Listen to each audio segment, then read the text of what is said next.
Cloud burst کو اکثر لوگ قدرتی بم کہتے ہیں جو اتنی تباہی مچا رہے ہیں۔ جہاں پہ بھی کلاؤڈ برسٹ ہوا ہے وہ ایک پیچھے اپنے بڑی المناک کہانی چھوڑ گیا ہے۔ دنیا کے تمام دریاؤں کو کے پانی کو اکٹھا کیا جائے تو اس کا یہ 40% بنتے ہیں۔ دنیا کو جو آکسیجن کی ضرورت ہے اس کا 20% جو ہے وہ ایمیزون وہ پرووائڈ کرتا ہے آکسیجن پوری دنیا کو۔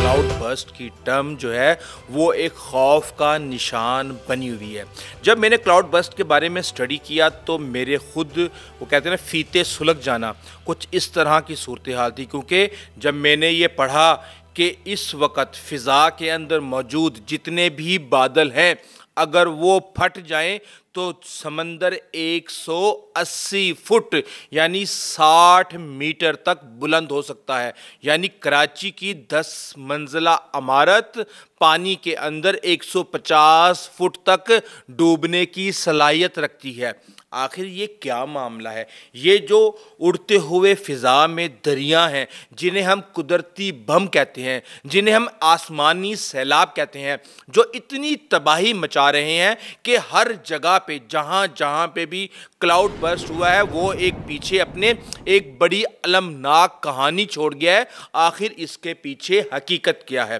دیکھیں، ایک کلاؤڈ برسٹ 20 سے 30 منٹ میں اتنا پانی گرا سکتا ہے جتنا عام بارش پورے مہینے میں نہیں گراتی۔ اس کے ساتھ ہی یہ زیادہ تر ہوتا ہے پہاڑی علاقوں میں جہاں پر گرم اور نرم ہوا اچانک ٹھنڈے ہو کر بادل کو پھٹنے پر مجبور کر دیتی ہے۔ یہی وجہ ہے کہ ہم یہ دیکھ رہے ہیں کہ جتنے بھی بابو سر ٹاپ ہے،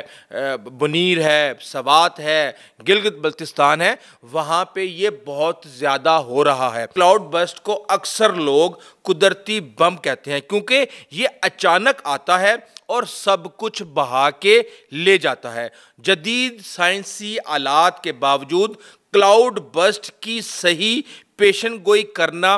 تقریباً ناممکن ہے۔ اور اس کے ساتھ ہی میں آپ کو بتا دوں کہ یہ صرف ایشیا نہیں بلکہ امریکہ، یورپ، افریقہ کے پہاڑی علاقوں میں بھی ہوتا ہے، لیکن سب سے زیادہ تباہی ہمالیہ اور پاکستان، انڈیا کے جو ریجنز ہیں وہاں پہ دیکھنے میں آ رہی ہے۔ اس لیے یوں کہا جا سکتا ہے کہ یہ ایک آسمانی سیلاب ہے جو چند منٹوں میں زمین پر قیامت برپا کرنے کی صلاحیت رکھتا ہے۔ اس دنیا کے اندر 29% خشکی اور 71% پانی ہے۔ یہ ہم بچپن سے کتابوں میں پڑھتے آ رہے ہیں۔ اب یہ جو 71% پانی ہے، یہاں پہ ایک ایسا مقام ہے جسے ہم کہتے ہیں ایکویٹر، خط استوار، ٹراپیکل بھی اس کو کہا جاتا ہے۔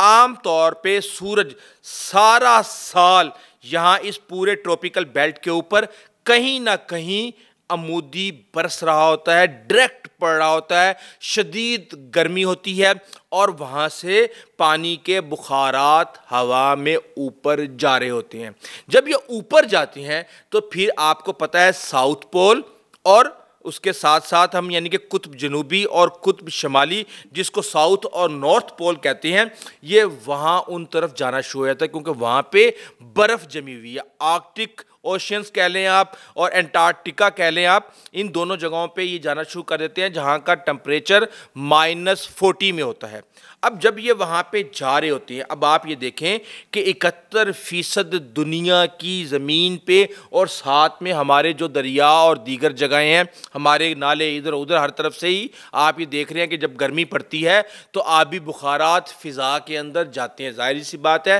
یہ پانی ہوتا ہے اور یہ پانی جب فضا میں جاتا ہے اور جب یہ کسی ٹھنڈی جگہ پہ پہنچتا ہے تو یہ ڈراپس کی صورت میں اکٹھا ہونا شروع ہو جاتا ہے۔ اب ساؤتھ پول کے بارے میں کہا جاتا ہے کہ اس کی 90% جو ہے وہ برف کے اندر ڈھکا ہوا ہے، اور اگر وہ برف دنیا میں پگھل جائے، پگھل کے سمندروں میں آ جائے تو 60 میٹر جو ہے بلند سمندر کراچی کی سطح تک، یعنی کہ آپ یہ دیکھیں کراچی کی سطح سمندر سے 10 میٹر جو ہے اونچی ہے، یہ 60 میٹر تک سمندر جو ہے اپنی سطح کو اوپر لے جا سکتا ہے۔ اب عام طور پہ کہا یہ جاتا ہے کہ اس کی جو بیلٹس ہیں وہ بہت بڑی بڑی ہیں، میں نے آپ کو گزشتہ ویڈیو میں بتایا تھا کہ 2000 کلومیٹر لمبی، 500 کلومیٹر چوڑی اور 3 کلومیٹر تک اس کی ڈیپتھ، لیکن اب جو موسمیاتی تبدیلیاں آ رہی ہیں جس کی وجہ سے ہم یہ دیکھ رہے ہیں کہ ساؤتھ پول پر برف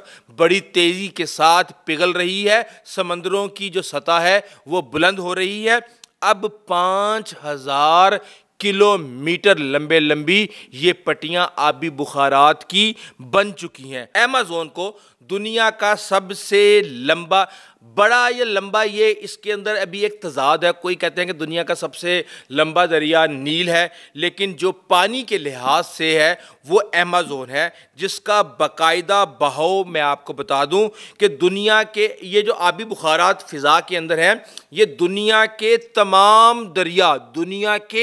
تمام دریاؤں کے پانی کو اکٹھا کیا جائے تو اس کا یہ 40% بنتے ہیں، اور اس کے ساتھ ہی ایمیزون دریا جو پورے سال کے اندر پانی بہاتا ہے، جس میں 1100 دریا گرتے ہیں، 17 دریا اتنے بڑے ہیں کہ یورپ کا کوئی بھی بڑا دریا ان سے بڑا نہیں ہے، یہ اس کے حجم سے 2 گنا زیادہ ہیں۔ اب ہم یہ دیکھتے ہیں کہ پورا سال یہ ایکویٹر گرم رہتا ہے اور یہاں پہ 1000 سے 4000 ملی میٹر تک سالانہ بارش ہوتی ہے۔ یہی وجہ ہے کہ دنیا کے سب سے بڑے جنگلات بھی اسی ایکویٹر پر واقع ہیں، جو کہ ایمیزون برازیل اور کونگو افریقہ کے اندر ہے۔ تقریباً آپ یہ دیکھیں کہ پوری دنیا کو جو آکسیجن کی ضرورت ہے اس کا 20% جو ہے وہ ایمیزون جو ہے وہ پرووائڈ کرتا ہے آکسیجن پوری دنیا کو، اس لیے ایمیزون کو دنیا کے پھیپھڑے بھی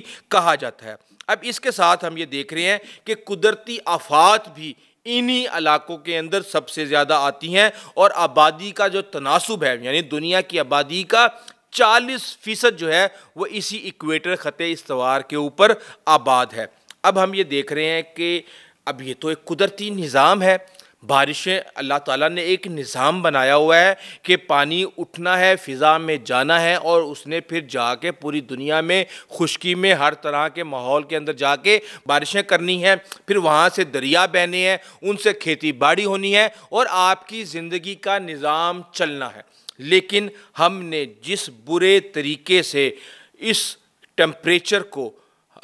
متاثر کیا ہے، یہ اب کام بڑی تیزی کے ساتھ چل پڑا ہے اور سسٹم جو ہے وہ متاثر ہو چکا ہے۔ یہی وجہ ہے کہ پاکستان کے اندر آپ یہ دیکھ لیں کہ بارشوں نے خاص طور پہ لاہور کے اندر تو پورے سیزن کے اندر بارشوں نے رکنے کا نام ہی نہیں لیا، یعنی اگست کے مہینے میں بارشیں عام طور پہ ہوتی تھیں، ساون بھادو آتا تھا، لیکن یہاں اگست کا مہینہ آنے سے پہلے 6 مونسون کے سپیل ہو چکے ہیں۔ یہ ایک ایب نارمل بیہیویئر ہے موسم کا۔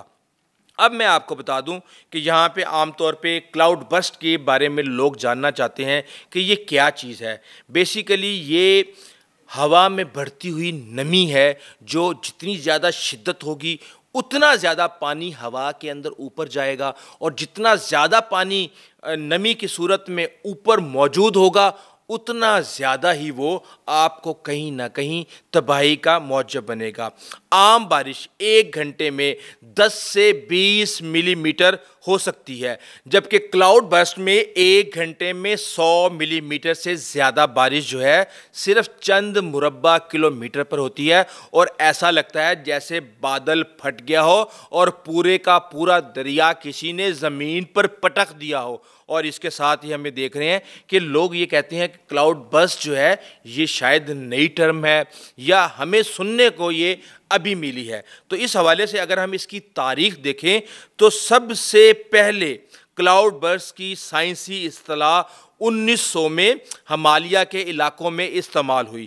جبکہ 1850 سب سے پرانے ریکارڈز کے اندر بھی کشمیر اور ہندوستان کے جو ہمالیائی علاقے ہیں وہاں پر کلاؤڈ برسٹ ہوئے تھے، اور بر صغیر میں یہ زیادہ تر پہاڑی علاقوں کے اندر ہوتے ہیں کیونکہ وہاں بادل زمین سے بہت ہی کلوز ہوتے ہیں، اس لیے بہت زیادہ نقصان ہوتا ہے۔ خاص طور پہ ہم نے یہ دیکھا ہے کہ جنوبی ایشیا کے اندر ہمالیہ،